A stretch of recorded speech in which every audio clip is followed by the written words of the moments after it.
Hey everybody, welcome to the video. So we're lineup building for week 5 of the NFL season over on Draftkings, more so focusing on cash game roster construction. Now, a couple of disclaimers before I start this video. Number one, the purpose of this video is not for me to build you guys a lineup and you take it and use it in all of your contests. I'm not even sure what the lineup's going to look like yet. We are building it on the fly.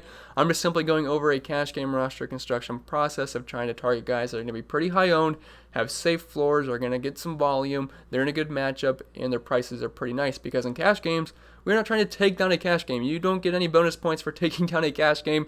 If you finish in 500th place, given the contest size, you're going to get the same amount of money as the guy that finishes first. In tournaments, yeah, we're going to try to find those low-end guys that are going to take you to the top. But in cash games, you just play it as safe as possible. And I get comments every single week saying playing it safe in cash or playing it safe over on DraftKings does not win you money. Well, guess what? It does in cash games. I don't care what you say. That is just how it works in double ups and 50-50 contests like that. Just try to play the safest guys possible. Let other people make mistakes, and you should be good at the end of the day. And also, you guys have to be able to think for yourself. So again, build your own lineups and make your own decisions. I'm just going to try to help you guys go over my cash game process, getting guys that meet the criteria that I mentioned earlier.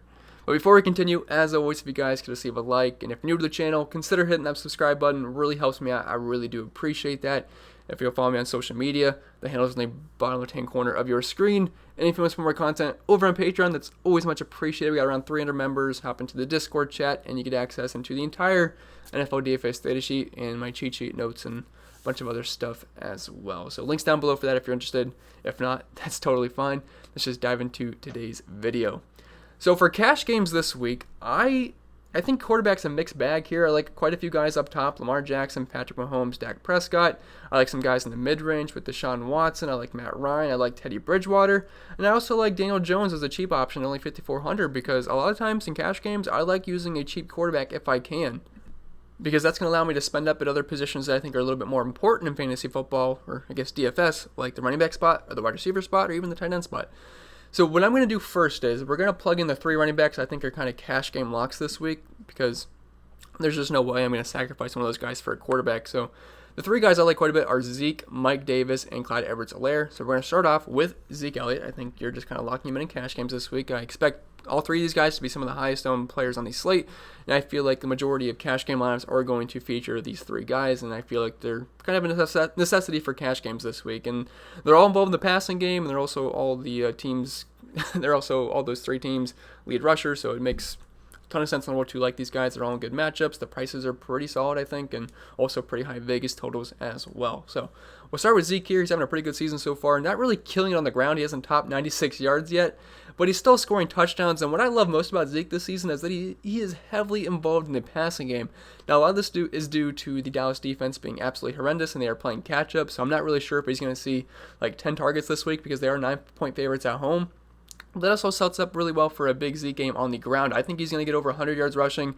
I think he finds the end zone once or twice. I mean, he still should do some damage in the air as well, but I think just alone on the ground, he should have a pretty fantastic game. But 27, 23, 17, 21 points so far. I'm loving the targets he's getting: 4, 7, 11, 8. He's got around a 15% target share this season. Dak Prescott's been throwing the ball 50-plus times per game. They have a team total above 30. They're playing at the fastest pace of play this season. I love Zeke here. I don't think they're going to be trailing, so I think they're just going to be grounding and pounding it with Zeke Elliott, but that's fine with me. It is a downgrade that they're losing Tyron Smith for the year, but overall this Giants defense does not scare me too much, and being a 9-point favorite at home sets up very well for the running back that is the big favorite, and that would be Zeke here. So I'm going to plug him in at 7,800, and he's pretty much game script proof, because if they are trailing, he's just going to get the ball a ton through the air as well, which obviously he's going to raise his floor on a PPR site like DraftKings. So I like Zeke quite a bit. He's going to be the first guy I'm plugging in for cash games this week. Now we'll just go down in order of salary, and we'll plug in Clyde Edwards-Helaire here. The Kansas City Chiefs are double-digit home favorites here in a really good spot versus the Las Vegas Raiders. They've been one of the worst teams in the league versus the running back position so far. They're allowing, I think it's a little bit over 40 DraftKings points per game to the running back position. They're 30th DVA versus the run. They have been absolutely horrendous. We know Clyde Edwards-Helaire is a very talented running back. He's on pretty much the best offense in football, and he's going to be involved in the passing game as well. So he should get us 20-plus touches here, and 20-plus touches in an Andy Reid system. And with Patrick Mahomes as your quarterback, those are some very valuable touches. So I think there's a good chance Clyde Edwards-Helaire gets into the end zone once or twice this season. Hasn't really done much in the scoring department. He's got 1 touchdown, which is week 1, and besides that, nothing. But he's still having decent fantasy days, and I think the ceiling is very high here versus Las Vegas and only 6,800. I think that floor is very high as well. So we're going to plug in Clyde Edwards-Helaire here as our RB2. Then we're going to move down to the flex spot and plug in our third running back, which you can make a case for quite a few running backs this week in the flex spot, because I do think most people just start with Zeke and Clyde Edwards-Helaire. But there's a couple of guys that you can make a case for. I like Mike Davis quite a bit. I like Kareem Hunt, who's only 6,500, being the RB1 for the Browns. He was also taken off the injury report.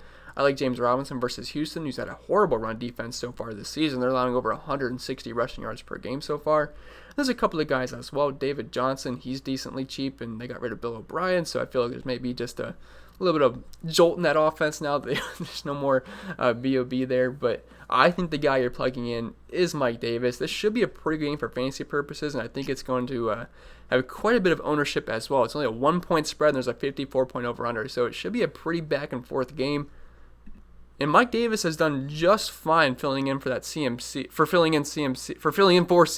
in that CMC role is what I was trying to say. But the 3 weeks with CMC gone, and keep in mind CMC did play in week 2 a little bit, but I love what Mike Davis is doing in the passing game. And if you are playing Teddy Bridgewater in cash, it actually isn't the worst thing in the world to pair him up with Mike Davis, because he is heavily involved in the passing game as well. But the past 3 weeks, 8 targets, 9 targets, 6 targets, also 13 carries and 16 carries. He's going to get us 20-plus touches here, and the matchup versus Atlanta is very good. They've always struggled versus pass-catching running backs. That's kind of their defensive scheme, is just giving up short receptions to running backs, and that's something Mike Davis has done very well so far this season. He's got a near 17% target share, which is one of the highest of all running backs. So Mike Davis, he's in a very good spot here versus Atlanta. I feel very comfortable with him being my RB3.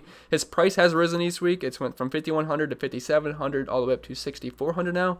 But I think this is a fair price point, and what he can do in the air and on the ground, I think that makes him very safe for cash games. And I like all 3 of my running backs that they all are involved in the passing game, which raises their floors as well. So I think this is a very good start to a cash game lineup. You get in Zeke, you get in Clyde Edwards-Helaire, and you get Mike Davis. Now at this point, I feel like we should try to figure out what our quarterback's going to be. And I would really like to get Dak Prescott, because it's even not the worst correlation play to play Dak with Zeke, because he is involved in the passing game. But if I'm playing Dak Prescott, I'm not sure how great it's going to make my rest of my lineup look, because it's only going to have 4,300 left, which I do have a couple of cheap wide receivers of mine that I like. So there's some cheap defenses. But I'm going to go with a cheap quarterback and just see what it looks like in Daniel Jones, just because I kind of want to spend up a little bit at my wide receiver 1 spot. And we'll see how it looks. We could try to see if Dak Prescott lineup, how that looks like. But as of right now, I'm going to plug in Daniel Jones. As ugly as that sounds, I know the Giants have been absolutely awful this season. Offensively, they have 3 touchdowns all season long. Daniel Jones, he has 2 passing touchdowns on the season. And besides that, 0, 0, 0 in interceptions every single game. But he actually gets the job done on the ground, too, which kind of raises his floor a little bit. Like 4 rushing attempts, 3, 5, 6, and actually hasn't done too bad in the yardage department. But, man, it just does not feel that great having Daniel Jones as your cash game quarterback. But I do think he's going to be high on this week, which kind of makes it a little bit safer. Kind of like Ryan Fitzpatrick last week. Ryan Fitzpatrick was in an excellent spot. I believe he was 5,400. He might have been 55 or 56, but he was right around this price range, and he ended up paying off. It took until the very end of the game, because he got that rushing touchdown to go over 300 yards passing. But if you had Ryan Fitzpatrick, you were very happy with the end result, and this is a great matchup versus Dallas. They've been one of the worst defenses in the league, and it should be a pretty high-scoring game. And I think the majority of my lineup is actually going to have players from this game, because I like Zeke, I like Dak, I like Daniel Jones, I like Cooper, I like Darius Slayton, I like Evan Ingram, and I can see quite a few of those guys making this lineup as long as they fit. But I do expect the Giants to be playing from behind here. They don't have Saquon Barkley, so you really don't have much of a threat on the ground. And look, I like the cheap options for the Giants, for the guys that are going to catch the ball, like Darius Slayton and Evan Ingram. So if I'm going to use those guys in the lineup, I guess it makes sense to like the cheap quarterback in Daniel Jones.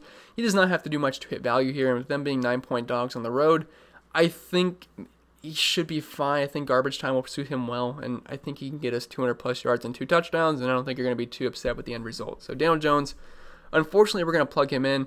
I can see what we can do with the Dak Prescott lineup after this, but as of right now, let's roll with Daniel Jones. And now we have 4,700 left per player, which is not that bad, because you have to keep in mind we can use a cheap defense. And I can't see myself going above maybe the Chiefs in this. If we can afford a high-end defense like the Steelers, I wouldn't mind that either. But let's just see where we're going to go here. So the wide receiver I want to plug in right now is Darius Slayton. I feel like he's your cash game wide receiver this week, which Might sound a little bit weird because he's kind of a big play threat more than a volume guy, but he's been somewhat okay this season. He's had targets every single game, 9 targets, 6 targets, 7 targets, and 7 targets, which is not that bad, but he hasn't really had a huge fantasy game since week 1. But that's kind of the upside with Darius Slayton. He's known for having those big games. He had 31.2 points versus Pittsburgh in a very tough matchup. Besides that, 6, 7, 7. He's in a pretty good spot here versus Dallas. They've been one of the worst teams in the league versus the wide receiver position. They just gave a huge game up to Odell last week, and I'm not saying Darius Slayton is Odell Beckham Jr., but they've been a very, very beatable defense, one of the worst teams in the league versus wide receivers. I don't remember off the top of my head, but I think they're giving up around 53 DraftKings points per game to the wide receiver position. He's only 4,800. I think he's going to be pretty high on this week. He's projecting to be one of the highest owned players on the slate. So I feel pretty good plugging him in, and you get that correlation play with Daniel Jones. And I kind of like how this lineup sets up because we're expecting the Cowboys to have a lead here and just ground and pound it with Zeke, and then you can run that back with a Daniel Jones and Darius Slayton. I'm not always trying to get super high correlation plays in cash games, but when it works out, I always feel pretty good about that. So at this point, we have 4,700 left per player. So there's actually a guy at 3K like quite a bit at the wide receiver position, so we're just going to plug him in next because Julio Jones is not expected to play in this game. And as long as he's out, this is probably one of the best value plays on the entire slate, if not the best value play. So Zacchaeus here at only $3,000. He's been getting volume the past 2 games, and we saw Julio Jones not play in the second half last week on Monday Night Football versus the Packers. And Zacchaeus, he was good. He had 9 targets, caught 8 of them for 86 yards, had 16.6 points. In the week prior versus Chicago, he had 6 targets for 4 catches for 41 yards and 8.1 points. He is the bare minimum at 3,000. If Julio Jones is indeed out, I don't see how we don't just play Zacchaeus here. He's going to get you 5+ targets and only $3,000. It's going to be a high-scoring game. I have a hard time seeing him not hit value here. I think he's a much better version of the KJ Hamler play. I think, was that week 2? That we had an interesting KJ Hamler. It was either week 2 or week 3, but I think this is a much better version of that. And I actually played Hamler in cash that week. So if I played Hamler in cash at 3K, I'll play Zacchaeus all day at 3K. And a 54-point over-under game with only a 1-point spread at home in the Dome where Matt Ryan typically plays much better football. So Zacchaeus, we're going to plug him in, and that really opens up your lineup. So now we have 5,200 left, and keep in mind, one of these spots are a pretty cheap defense. So we can kind of do whatever we want here. I think we'll move on to the tight end position first because I'm just going to plug in Evan Ingram because I expect him to be the chalk tight end of the week. And it's just another pairing with Daniel Jones. I'm not really trying to stack in cash games, but the way these guys are priced, I don't mind doing it. And there's some weeks I will stack in cash a little bit just if the price is nice and they have a great matchup, and that's the case here for the Giants. It never feels great stacking up some Giants, but these price tags I think make it viable, especially in a great matchup versus the Dallas Cowboys. So Evan Ingram, looking at his numbers this season, I wouldn't say it's been fantastic, but he's getting targets every week, 10 targets, 5, 8, 7. That's fine. And like Darius Slayton and Evan Ingram, those are the 2 guys I prefer the most with Daniel Jones. So we're going to plug those guys in together. And now we have 5,600 remaining, and we have a defense left. So we can spend that for wide receiver if we want, which I like getting at least one stand-up wide receiver since we're going cheap with Slayton and Zacchaeus. And that defense, I think there's quite a few guys I like. I like the Pittsburgh Steelers up top here versus Philly. I like the Chiefs quite a bit. That would be a good correlation with Clyde Edwards-Helaire because they are huge home favorites, and if the Chiefs are leading quite a bit, I should rely on Clyde Edwards-Helaire, so I guess plugging in the Chiefs defense would probably be a good correlation play. And that gives you 7,700 left, which I don't really have much interest in Hopkins, so that leaves us with either Calvin Ridley or Amari Cooper. And if we play one of those guys, we actually might be able to fit in the Steelers defense as well, but if you happen to go this route, I like Calvin Ridley here and I like Amari Cooper. You can make a case for both. If you don't like not having exposure to the passing game for the Dallas Cowboys, which has gone off every single week, you could plug in Cooper, and I don't mind having Cooper and Elliott in the same lineup. I know you're kind of just fully game stacking that game up with Daniel Jones, Zeke, Slayton, Amari Cooper, and Evan Ingram, but this should be a pretty high-scoring game, and with as bad as the Dallas' defense is and the Giants, it should be a pretty high-scoring game. So I don't mind plugging in Cooper here. It's a good matchup versus the New York Giants. They've struggled versus the air this season, and Cooper's coming off a huge game, and he gets targets every single week. He's very safe. 16 targets, 12, 9, 14. But keep in mind, they are trailing most weeks, and they've been getting into shootouts. So if you do think the Cowboys have this game at hand, maybe Cooper doesn't have a huge game, but he typically plays much better football at home, especially when they're big favorites. So if you plug in Cooper, you have 300 left. So if you want to get up to the Steelers defense versus Philly, I wouldn't hate that if you want to even out your lineup. It doesn't really have the correlation that the Chiefs defense does with Clyde Edwards-Helaire, but Edwards-Helaire is not dependent on the Chiefs having a lead, so even then I don't really mind it. If you want to go the Calvin Ridley route, just to get exposure to the Falcons even more, but I already have Zacchaeus, so I don't really want to double up for the Falcons wide receivers. So that's why I feel like maybe Amari Cooper would be the better route, because if you go Amari Cooper and Zeke, you're getting exposure to either the run and the pass for the Cowboys, which we know they're probably going to have a huge offensive game. I mean, Dak Prescott's going off every single week, so I don't hate that route. There's a couple of ways we can go there. If you want to spend up for Dak, I said we'd do this, so let's just say we're spending up for Dak here. He is 7,400. I mean, he's having fantastic games each and every single week. I feel like he's not going to have a huge game this week, because I do think the Cowboys should be able to keep the Giants in check, but if they give up points to the Giants and they have to keep trying this whole game, Dak should be in line for another huge game. He's getting over 50 pass attempts per game, and 4,600 left per player. I guess we could try to fit in a defense. Oops, sorry, moving my thing all around.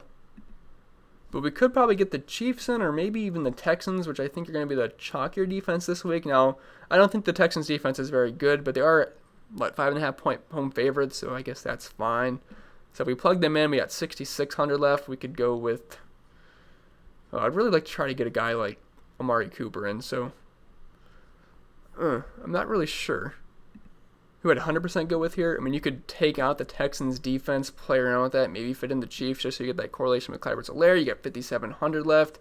Deontay Johnson, I like Deontay Johnson quite a bit in cash games. He's going to be back this week, and the 2 games he played with Ben Roethlisberger so far this season, he had 10 targets and 13 targets. Got hurt in that Week 3 matchup versus Houston, where he only saw 2 targets, but he had near 30% target share the first couple of weeks. And look, he's kind of like filling in for the Antonio Brown role for the Pittsburgh Steelers right now. I'm not saying he's as good as Antonio Brown in the slightest, but only 5,600, I wouldn't hate that if you just want to go up all the way up to Dak Prescott. But I don't know, I kind of would like to get Amari Cooper with Dak just to get that correlation play. But there's a couple of ways you can go this week. If you don't want to play Darius Slayton for some reason, and you don't want to spend all the way for Amari Cooper or Calvin Ridley, you could go more mid-range with a guy like DJ Moore, who's in a great matchup versus Atlanta, one of the worst pass defenses in the league this season. You could go that route. You could still plug in a guy like Daniel Jones. And then with 6,500 left, again, you could go with just kind of a mid-range wide receiver, play around with your defense.